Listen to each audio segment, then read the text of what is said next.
Welcome to the Eddy Network podcast. I'm your host, Ed Breniger. My guest today is David Pinder from the UK. He is a long-term writer on business affairs and particularly writes about the value proposition. I didn't know much about it until we began our conversation, and all of a sudden I realized I knew a lot about this. I just didn't know about the term. Well, you're going to learn about the term. You're going to learn about things that I think really matter to all of us who have discovered that we have, in many cases, a difficult relationship to the organizations that enter our lives. And so we're going to talk about that, and we'll talk about what the future looks like as we go through this time of transition. So, welcome to the Eddy Network podcast. Please hit the like button, subscribe to both the YouTube channel as well as to the Substack version, and we'll see you as we go through our conversation today. Thank you. Yes, I'm seated about 40 miles west of London, just outside Henley-on-Thames, Yeah, which you may know for the regatta, which was last week this year, the Henley Royal Regatta. So there yeah, we are. yes, I do know of that. Very good. And I'm trying to remember who introduced us. That would definitely be Olaf. Okay. Olaf Herman. All right. Very good. Very good. He's one of my favorite people. Hmm? He's one of my favorite people. He's a lovely guy. He's absolutely wonderful. Yeah, I've known Olaf for something of the how long would it be now? Getting on for 10 years probably. And we still have conversations.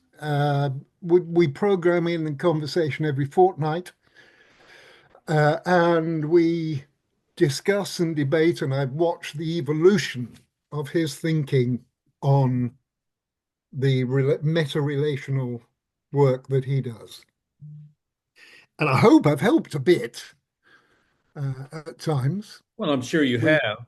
I mean, being in conversation with someone helps even when we can't identify how it's helped. yeah, yeah, quite. No, I'm a great fan. In fact, we're working. It maybe it's because we've talked so much that the sort of lines of interest, if you like, have coincided more and more. And I mean, Olaf is concerned and dealing with uh, mass conversation and moving, as he puts it, moving the whole forward. How do you take an entire organization or group of people doing anything, and how do you move them forward? And how do you maintain that? Uh, I am my particular area of specialty, if you like, over the years, and I'm now way past retirement age, so I should have given up, but still, people still seem to be interested in what I do, is specifically customer value. So,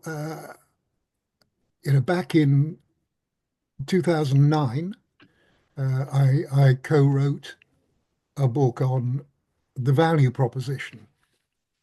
So, creating and delivering your value proposition. I think it's still in print because, yeah, still get a Were you few. the creator of that terminology?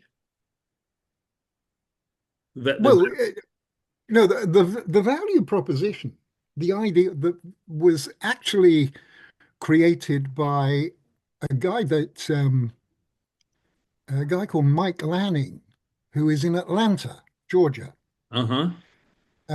Mike uh, is a great guy, and he's even older than I am, I think. But there we are. He's a great guy, and he came up with the concept of the value proposition uh, and articulated it back in the 70s or 80s. Yeah. I thought it was a rather Well, Yeah, it had been around a while. Let me just put it that way. Yeah. yeah, absolutely right. But the trouble with the concept of the value proposition is really that although it's been around all that time, people have a very hard time getting their head around what it actually is. Yes. They don't quite they don't understand it, and they tend to think of it as being the value in the product or the service or whatever is on whatever they might be buying or considering buying. And it's not. You know, Lanning was quite clear. The value in a value proposition is the value in the customer experience, Yeah. not the value in the product. So that's a very significant difference. And still people go, I suppose it's natural. People go around talking about value proposition as though it's some sort of features and benefits thing, but it isn't. It's the Well, customer experience. well, let me ask this question because um,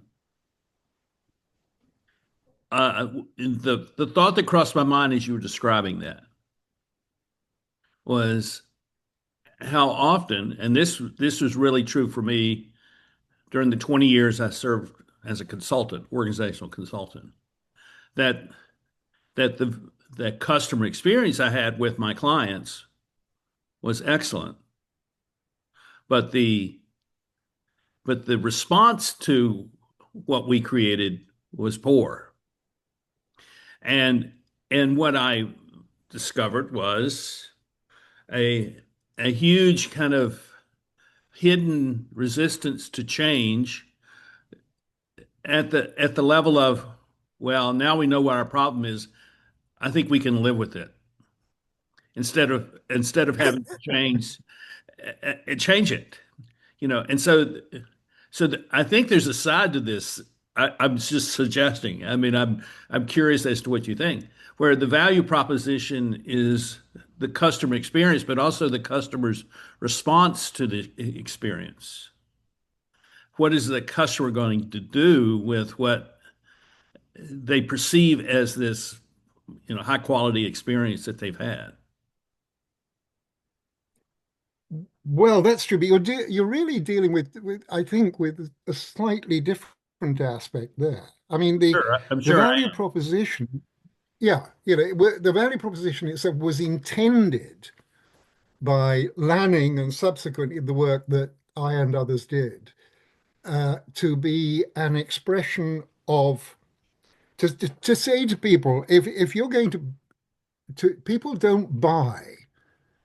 Particularly now, they don't buy things on the basis of what the product is. They buy it on what the product will do in their life and how it might enhance or change it. Right. That's not true of everything, but of a lot of things. People buy motor cars, automobiles because they'll look good or it'll do this, that, or the other. Uh, on the one hand, or it may be that they want to carry, it's got to be a big machine because it's got to carry the kids and do all of that, carry the family. So there are all sorts of aspects to the way a customer experiences whatever it is that they're looking for. And the days of what has been called and generally known as value in exchange, which is the machine or the product itself is the value have long since gone.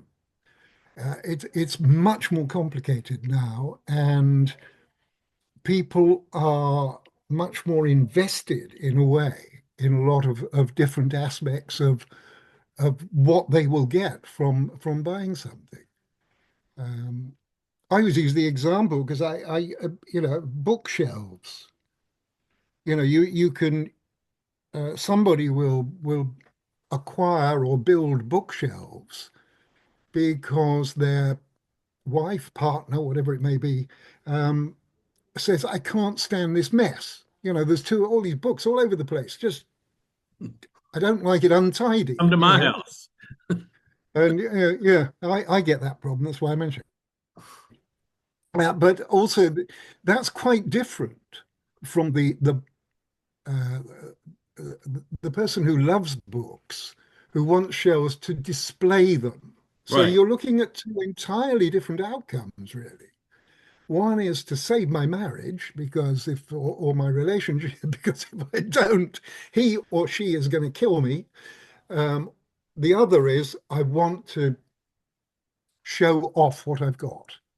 Or it, So or what you're really, maybe what you're saying is that the value proposition has a lot to do with what our purpose is.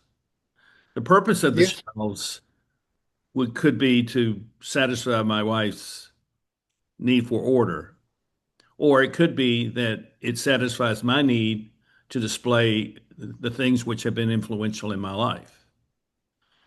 The precisely effect, so. the effect is the same in terms of you now have bookshelves, but the purpose has the action of creating the bookshelves has had a different outcome because of why you do it.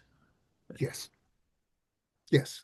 And it goes beyond that. It goes in also into all aspects of the purchase because, I mean, an example I think that Lanning used way back years, decades ago, uh, was the case of the pet station, gas station, as you would Yeah. have it, Yeah. where, imagine a woman, female, but he chose particularly a woman driving at night and looking for a place to refuel her car. The one with the most light, dark night, I'm traveling somewhere and I don't know quite where I am. So a safety issue comes into it. Hmm. Bright light equates with more safe. And so that's part of the value proposition, or would be for, say, a garage chain, a gas station chain. So it's intriguing and it covers a lot of ground. So what's your contribution to this conversation about the value project? What did you bring to that maybe wasn't there before? Well, In humbly so to say so humbly, but to say, yeah, well, everything is, let me just say it this way. Everything is derivative of something in the past that is a response to that thing in the past, and so we're creating more value, or we're creating more insight or wisdom or whatever it may be. So we're all part of a chain of connections there of contribution, and so yeah. that's all. I'm not asking you to promote yourself, but I'd really like to know what's your what's your Okay. contribution to the question of the value proposition. Well, I think that when I wrote the book or co-wrote the book back in 2009, really it was little more than a representation of work that had gone before. And my two co-writers and I worked out and presented a system, a questionnaire, if you like, for people, particularly business to business organizations, enterprises, to go and talk to their customers. And actually, over the years, I have talked to customers on behalf of clients in, God, I don't know how many companies, a huge number of companies.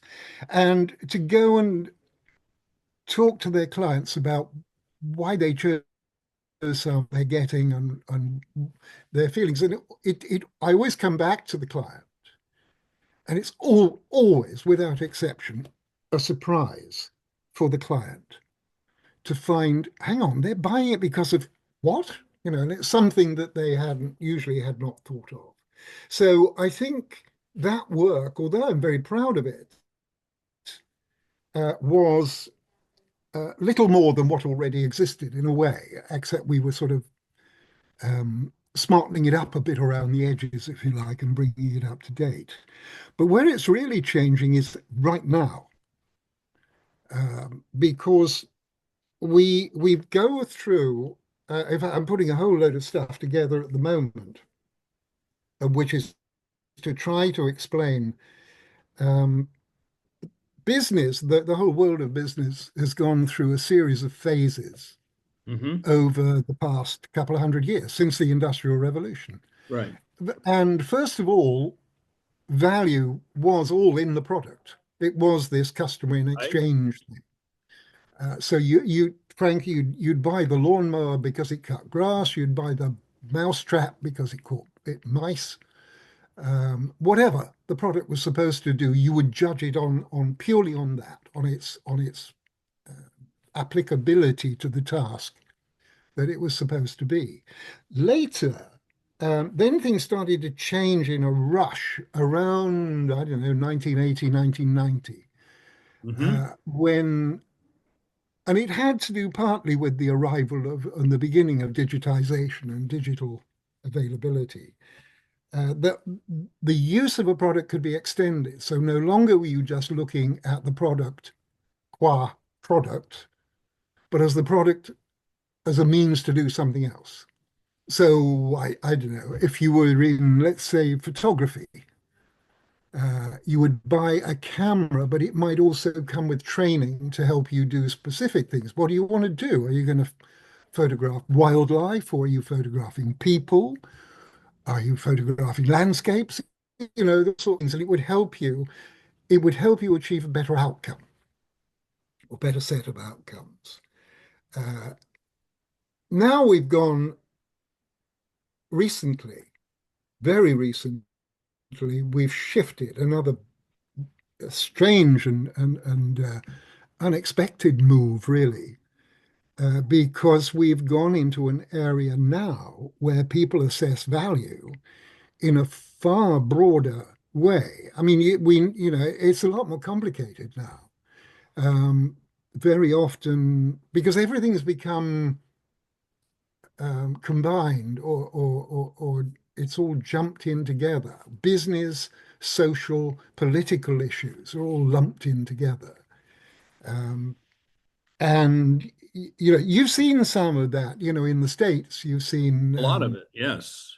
yeah, you get a lot, and you get twos and fro's of people like it or don't like it, and they make a judgment on a product based on something which may have nothing to do with the product, which is, Well, the shift that I see began to take place in the 70s and the 80s when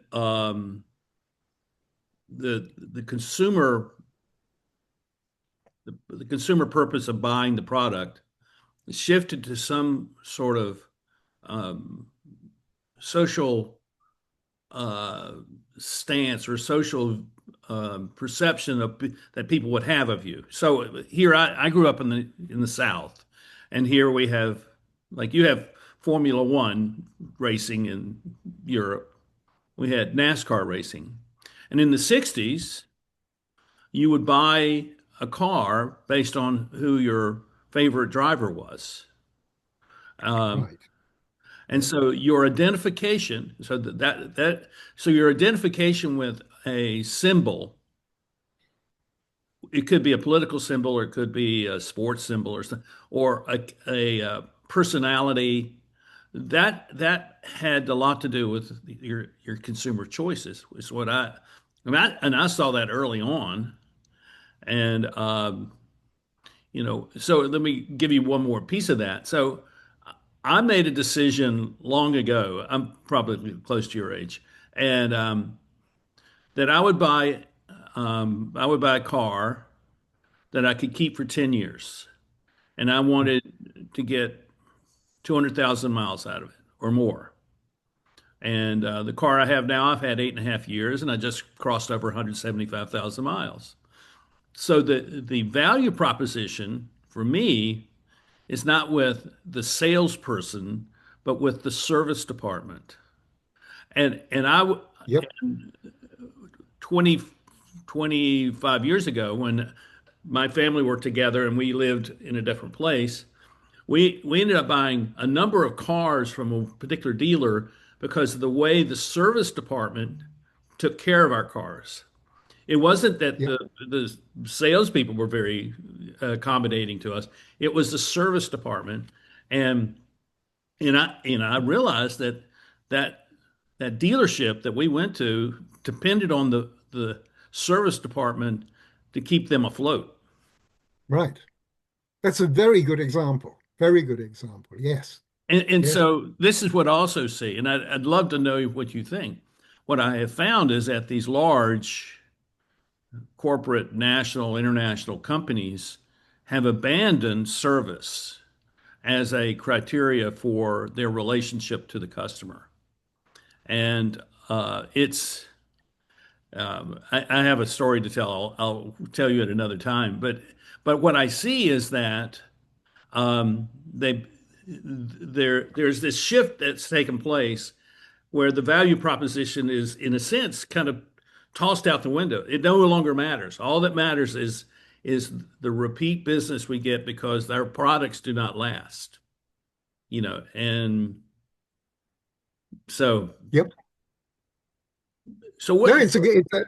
yep, spot on. Yeah, that's a good point. I mean, it's very interesting because here, as it happens, uh, we've got one car that is, I think, 22 years old. It's a Volkswagen, and it's a high-end Volkswagen Golf, which is a sort of small I have one. saloon with a fabulous engine. It's got a Yes, beautiful engine. yes, And we sort of talk about this as being this is sustainable driving, if you like. yes. This is a lot better than buying a new car every 2 years. And what have we done? We've done about 170, 180,000 miles, I think, at the moment. But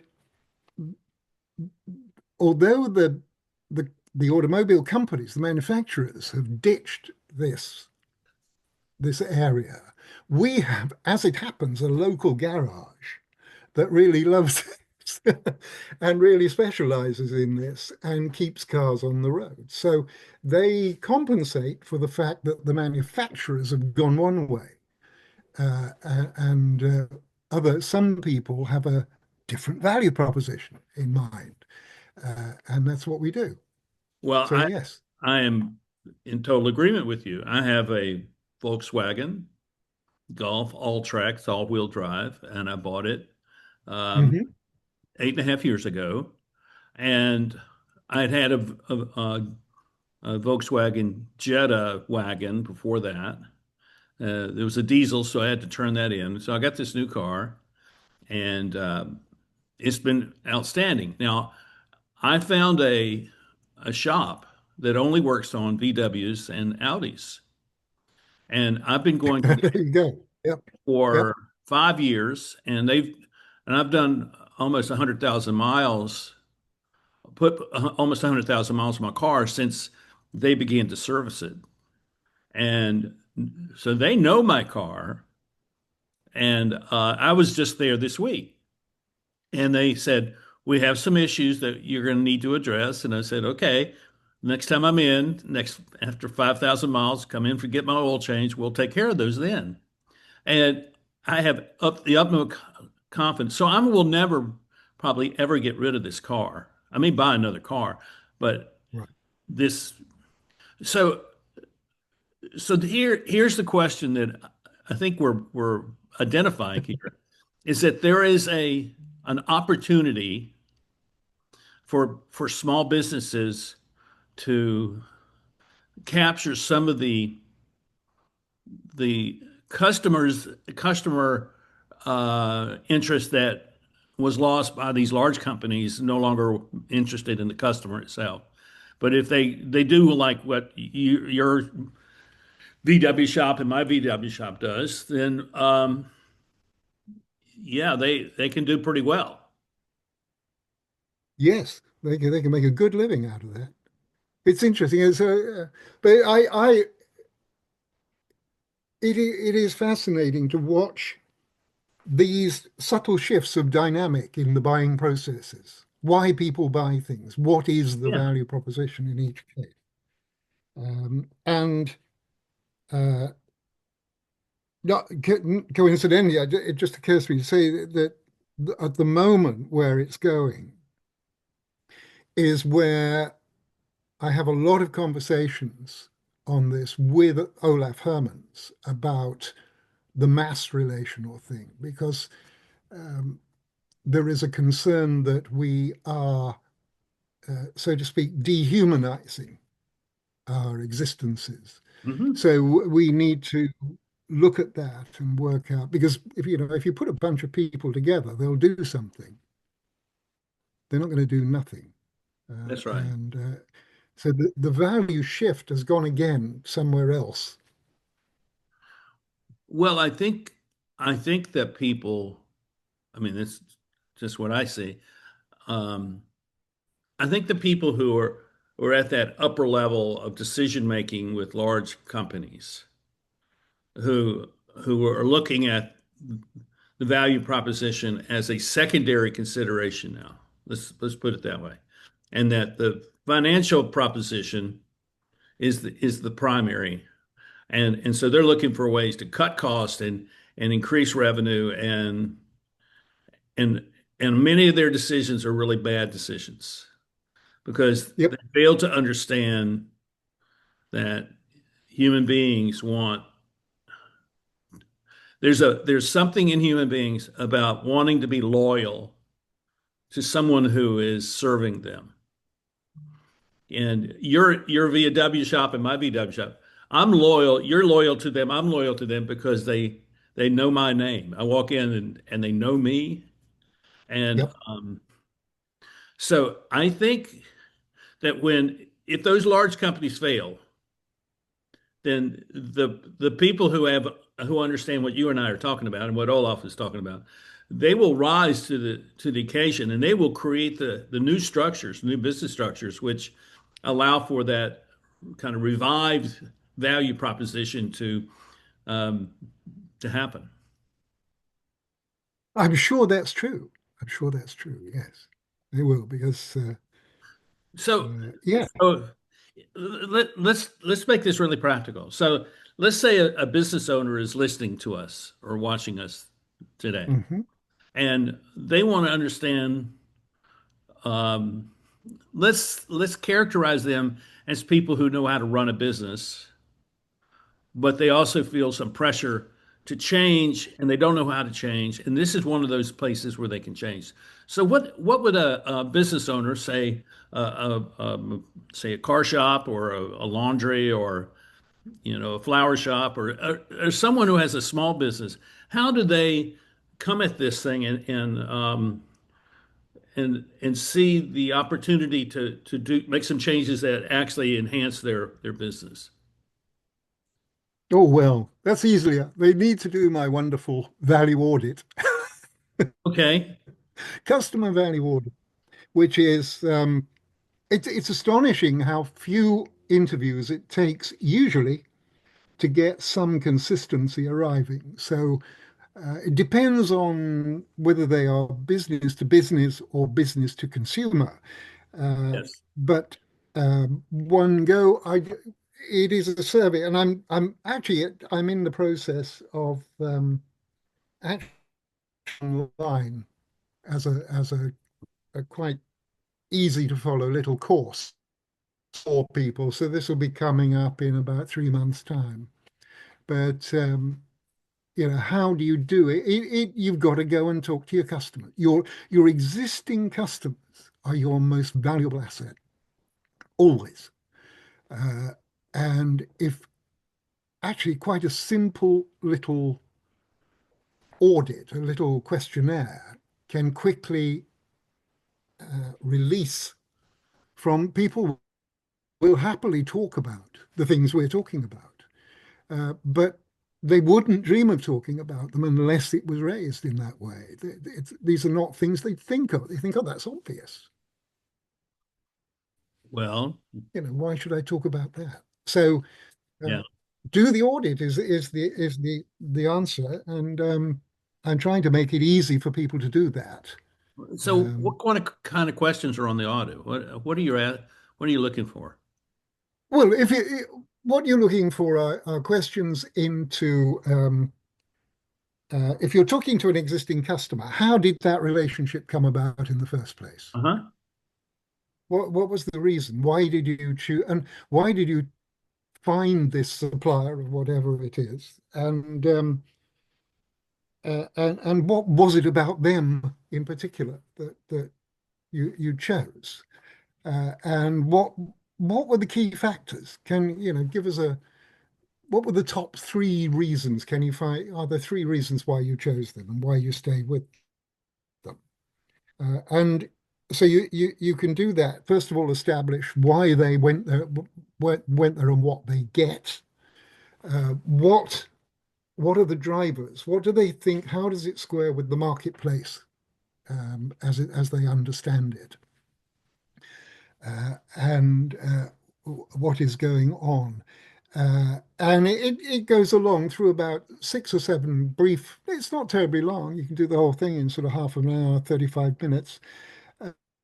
Um, Including asking them then, once you've got them through understanding why they do what they do now, um, what would they like to do? What more? How do they see whatever area of activity is going forward? And how, would they like additional reactions to that? So one can feed back into a company, oh, here's what we need to do. Not only do we need to do A, B, and C, but there is a future where we might be able to expand significantly further. Um, and it's very interesting. I think of an example. I give you one example that is really quite, I thought was quite amusing, which a company set up, no names, no patrol, but a company set up to do cybersecurity work Yeah. for clients.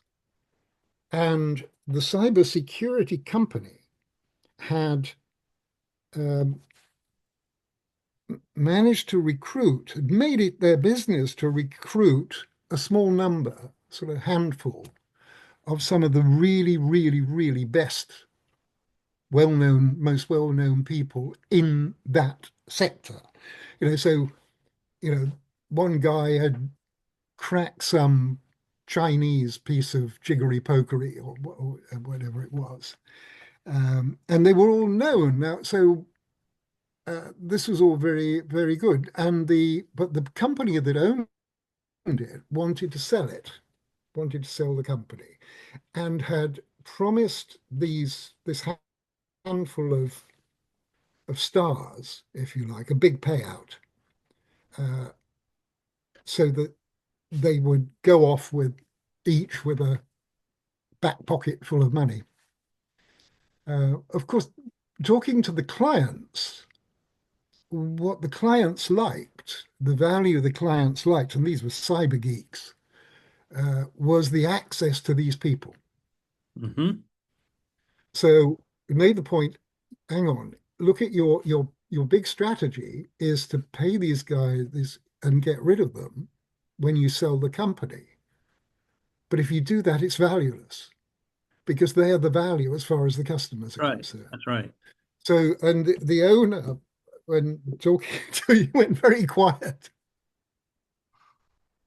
and sort of said, I'd better rethink this. And um, and how in the world did he never see that?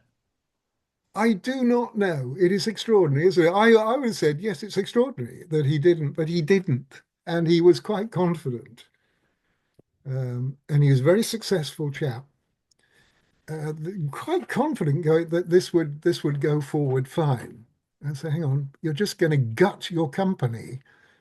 So who would buy it then? Or why would they pay the money if it's going to be without these resources? So yeah, that sort of thing going on. It's all good fun. Well, let me ask you this, this is I mean, our conversation today is a product of a technique which I call marketing by introductions. So Olaf introduced you to me, and we Hmm. had a conversation.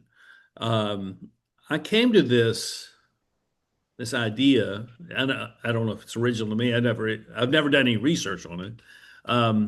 30 years ago, when I was leaving where I was working, as a family, we were moving back to home state, and three guys where I was living said, "Hey, when you get there, I have a friend. Call him up. He'll help you get established." So um, I did that. I called those three guys up.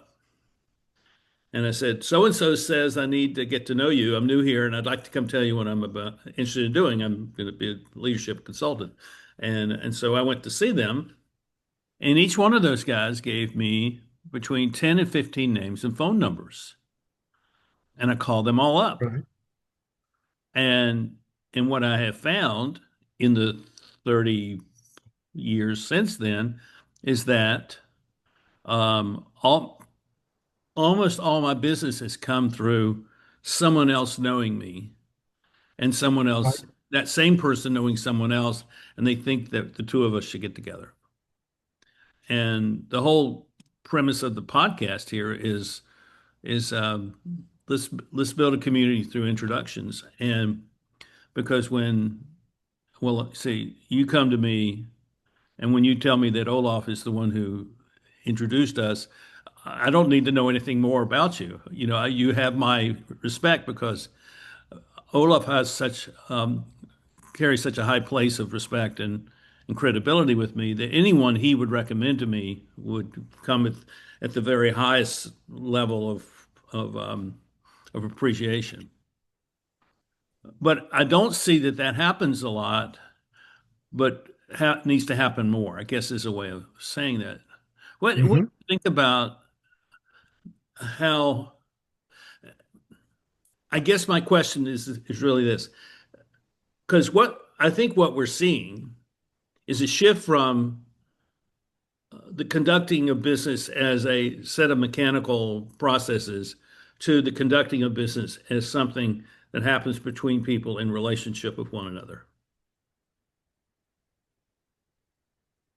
Hmm.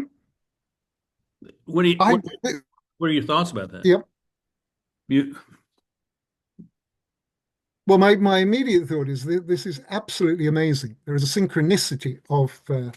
activity going on here that I wouldn't have believed.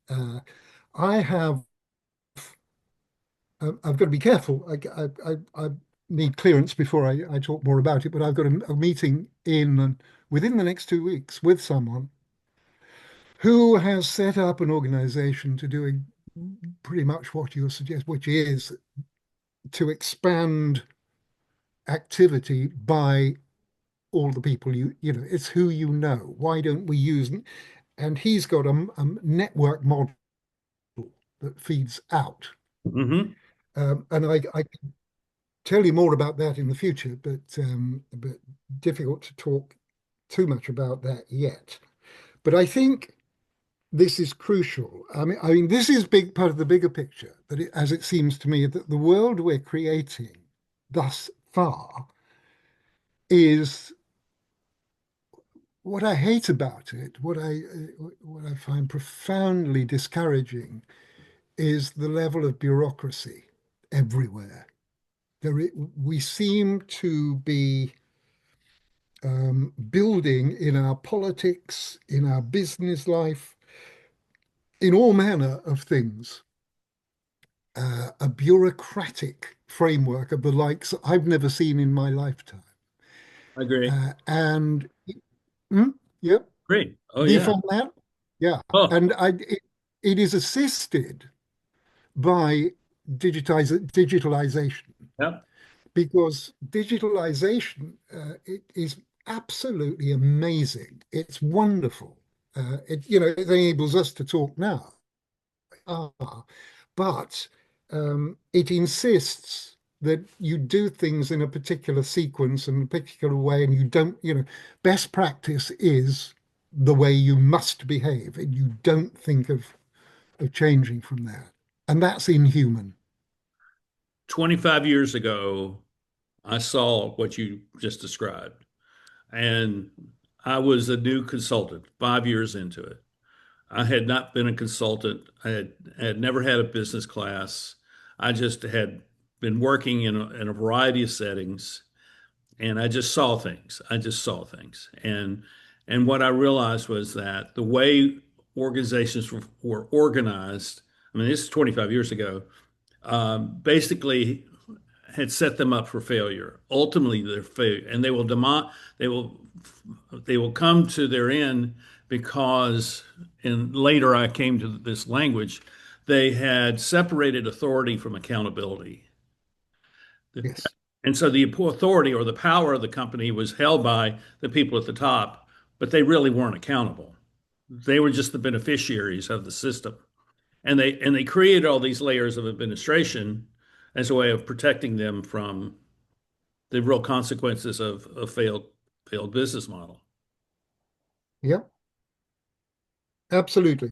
Absolutely. I'd go along with that. And that's a good way of putting it. Yeah, And so the very good. question is, I mean, this is why I think we're at a point in time of unprecedented opportunity.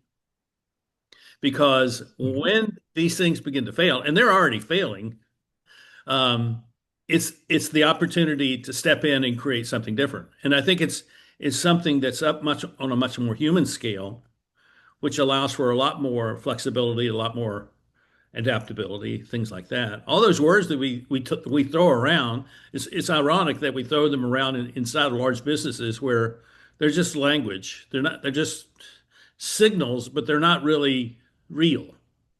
Mhm. So Right.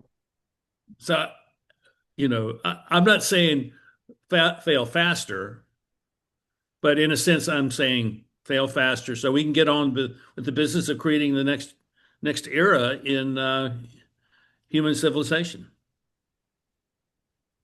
Wow. I like that. That is tremendous. No, that is great because it is actually it is so easy to get discouraged and Yeah. depressed by all of the mechanization and um, the whole goal of the bureaucracy is to try to fit you into a box. It doesn't care the outcome. All it wants is to have you in a place where it knows what it can do and how it can control you. And it's a control function. So to break out of that, the question then to have a bunch of free spirits and proper humanity operating is wonderful. So part of what this podcast is to do is to have people like you on and to affirm what you're doing, appreciate what you're doing, and say, "Hey, this is great. Thank you for doing this." Because someone publicly needs to say this to people who oftentimes are working in the shadows. So they're working outside of, I mean, most of the people who come on here are not, let me restate this. No one that comes on here is a celebrity in any sense of the word. In fact, if they were a celebrity, I would not have them on. I like average people who do extraordinary things. And Right. I think we're waking up to realize that that's the world, that's the future we have. And I laugh when people say, "Well, AI will have gain consciousness, and it will be the thing. We'll all be subservient to it." I don't think that's the case at all. In fact, I think its own limitations are baked into the system already, and it's already showing it. But you see, Well, I'm that's one interesting. voice. I'm just one voice who just never takes anyone's utopian vision as something which is inevitable. I think this is it's extraordinary. I must just say as well that way back, decades ago, uh, my the first big company I joined was Procter and Gamble, Oh yeah, and then I joined Hertz Rent-A-Car, what yeah, have you. And at the time I joined Hertz, the boss, the big boss, was a guy called Robert L. Stone. yeah, Bob Stone. Uh, and on in my office, in all of our offices, we had this little plaque, pre-printed plaque, which were the wisdom of Robert L. Stone. Mm. And it went, I to this day, I can You quote can it, which never get it out of your head.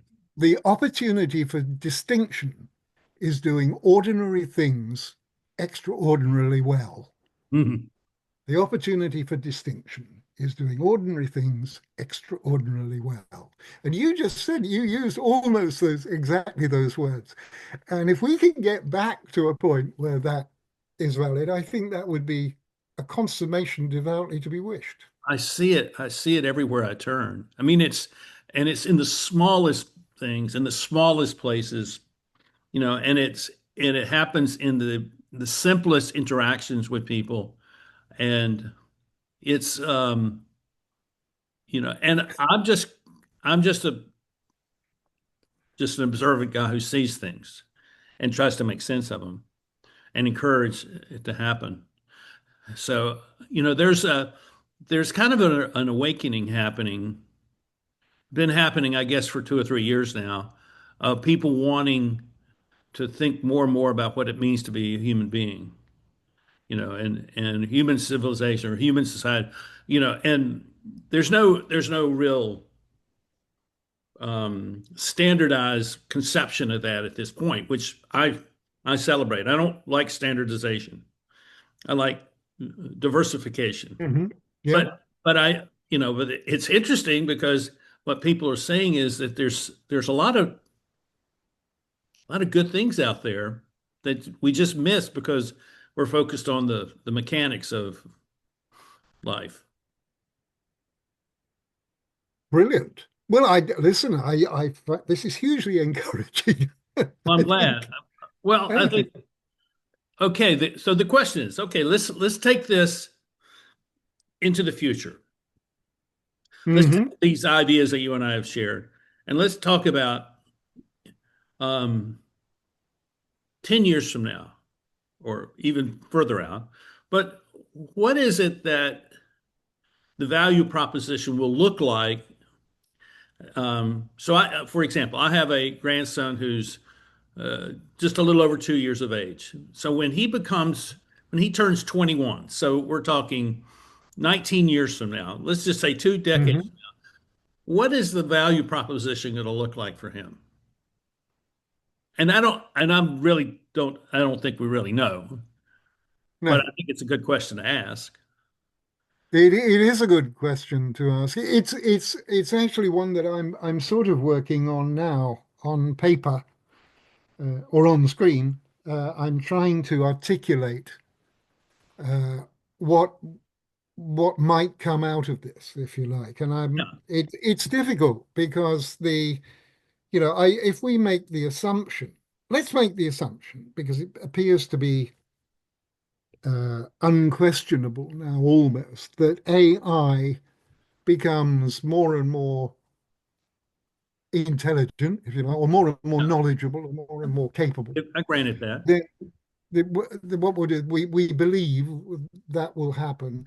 Um, I'm part, by the way, I've sort of been asked, I'm helping out a new online group of people who are in cybersecurity. I was amazed to find that, they're now, it is pretty universal that people will use AI every day. They will use it to work out their schedule. They'll say, oh, I need this writing, write me X, and it'll Hmm. punch something out in seconds. So people are doing this. And the concern is, well, okay, but what are you doing to yourself? How are you infantilizing yourself eventually if you keep doing that, and the more and more you do it?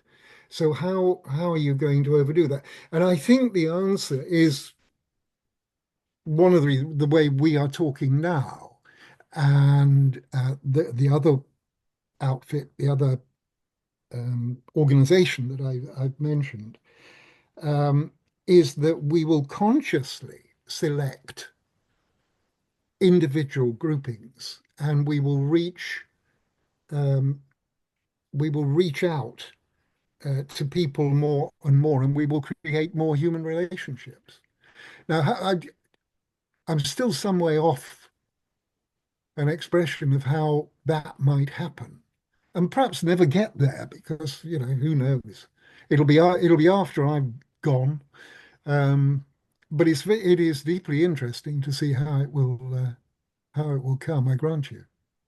Well, here's Um, the way I see this. Go on. Um, I see AI like the most glorious library that has ever existed. And you access it, and it can find every book that's ever been written, and provides you insight into the vast corpus of human intelligence and learning over many millennia. And I think that's a great thing. But as we apply that knowledge, we find that there are questions and there are gaps in that knowledge. And we didn't know that there were gaps in it until we learned something and we realized, well, that's not really answering my question. This is, and so my problem is my prompt was inaccurate or imprecise. And so then we go back and we ask a corrected prompt, and we still are not getting the answer that we're looking for because there's something about how we interface with the world and interface with one another that creates these gaps of knowledge that are not analytical, and but they're much more intuitive and phenomenological, I guess, and they emerge in the moment of interaction, not in the moment of computation. And so I think Okay. that at some point we become really we develop the desire for better questions, and we see that there's more to learn out there than what the machine will give us. Okay.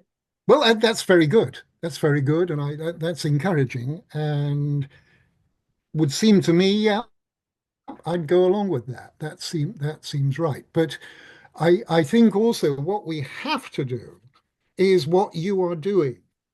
We have to look to a system that creates far more personal relationships, Yeah. brings people back together. Because what we've done at the moment, there's a book I've got at the moment. I look at The Extinction of Experience, which I'm finding very good, Hmm. by a lady called Christine Rosen, Reclaiming Our Humanity in a Digital World. I recommend it. I've got it right here. Um, I like that title. this seems to me. Hmm? I like that. The extinction of experience or expertise? Yep, Experience. experience. Okay, There it is. There's the I like bookmark. that. Um, and I see that as the big problem now, because one or two of the points you made there. One is that human conversation is not. Um, it's rather like the conversation we are having. It's kind of traveling along a path, and but that path will likely reveal some insights. May not, but it will likely reveal Well, something at some points, I think and you about can't predict that. I think about the people who we look back in time and we recognize them as the great explorers and discoverers. And they were just following some intuition. My one of my great heroes is Marie Curie. She and her husband Yep, moved from Poland, moved to Paris, and nobody accepted her. They had to set up their lab in a garage, and yeah, she's a remarkable person, a very remarkable person, absolutely. and Yeah, is probably one of the 10 people in the modern world who has changed the world because of her research. I just wish I had been around to meet her. I yep. mean, it's at that level. But I think that's part of what's missing is that the systemization of work has caused us not to be discoverers and explorers. We're not asking questions. But what we need to be doing is asking questions between each other. So what do you think? And and when that begins to happen, then we find rabbit trails to go run down and see what we find down in the hole in the ground. And Yep, I absolutely agree with you. I absolutely agree. That's what is missing. Um, and we ditch that at our peril. We really do. And the problem is that we need some proponents of this who I guess who are young. I'm in my 80th year, for God's sake. So um, I just it's a turned bit 70, late. so I understand. Hmm? I just turned Yes, 72, so I understand. there you go. So we need a younger cohort. And I'm sure they're there. I'm sure they're there for the having, but it is down to this. It is down to this. We must rekindle.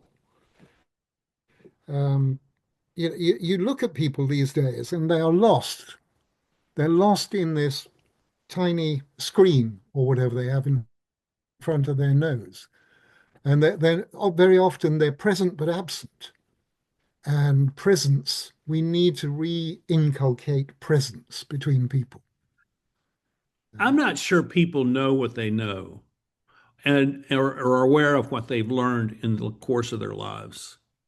And and I think it's because they feel like they are beholden to some external authority that they have to kind of comply with. And all the time they're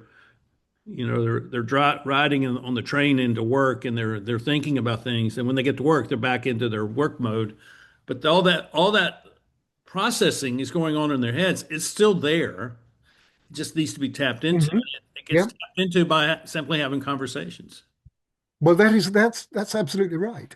I mean, one of the challenges to that today, and in a way, it's got a lot of good about it, but is that we are much more making decisions at second order. Second order judgment becomes the rule of the day, if you Yeah. like. If it's choosing a restaurant, but you go and look what now, you go and look what other punters have said, and you make your decision based on that. People online are all down to the profile. I mean, I have played with, and this is a long shot. This is a long shot, I grant you. But there was a wonderful American literary critic called Lionel Trilling. I don't know if you've ever heard of him. He died in, I don't know, 1980 or something. Yeah. Trilling um, came up with a theory largely based on literary criticism and literary analysis that um, he argued that every so often in human history there is a shift because the basis of the way we assess things changes. Yep. Yeah, and he started off with saying that the initial one, if you go back to the medieval period, was sincerity, what he called sincerity. And sincerity was being good at what you were. I mean, in the medieval period, you just were plonked, you were what you were. You didn't have any choice about it. It was just that. So sincerity, I won't go into this now because we're running up to time, but um, then there came what he calls a shift in human structure and human moral thinking around about the end of the 17th century. Hmm. Um, or around about 1600, actually, so the end of the 15th century. Yeah. And at which point people started thinking differently. So we went from sincerity to what he called authenticity. Hmm. And authenticity was the idea that this is the one that people talk about endlessly today about the real you, bring your real self to work, and other ridiculous. Or your truth. It's crazy. But now we're just going through this new one. We're now shifting again, which is this second order judgment, where it seems that you become your online profile. So what? Yeah, woo. And that's, but the only problem is this is ripping us more and more apart.